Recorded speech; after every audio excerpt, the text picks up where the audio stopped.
டேய் மச்சான், டைம் ஆச்சுடா. வரலையா இன்னும் ஜிம்முக்கு? ஏன் லேட் ஆகுமா? டேய் உனக்கு இத்தனை நான் சொல்லுவேன், டைமுக்கு வாடான்னு. என்னடா பண்ணிட்டுருக்க? நீ இப்போ வரவே வர மாட்டேன், டைமுக்கு வா, நான் கிளம்ப போகிறேன், அவ்வளோதான். பரவாயில்ல, வா வா, நான் வெயிட் பண்ணுறேன். ஒரு 5 நிமிஷம் தான் வெயிட் பண்ணால், அதுக்கப்புறம் நான் கிளம்பி போயிட்டே இருப்பேன், சரியா?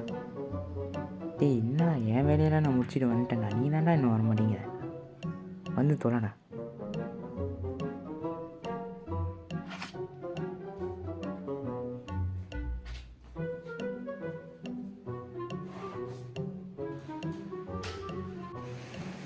போ போ போ போ போ போ போ போ போ போ.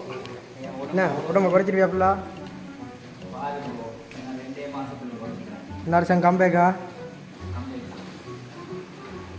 அப்படியே சூர்யா மாதிரி கம்பேக் கொடுக்குறா.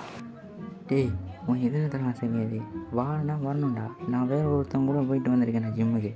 அவங்க கூட பரவாயில்லடா, எனக்கு வீடியோவில் எடுத்தான்டா. நீயும் ஒதுக்கி சுப்பாயா தப்படுறா. 2 விஷயத்தையும் ஞாபகம் வச்சு, கம்பேக் கொடுக்கணும், ஒன்று டிசிப்ளின் இருக்கணும், புரியுதா? இன்னொன்று ஹார்ட் ஒர்க் இருக்கணும். இது ஒன்றுமே இல்லாமல் நீ என் கூட வந்துட்டு பேட் லக்காக இருக்கு.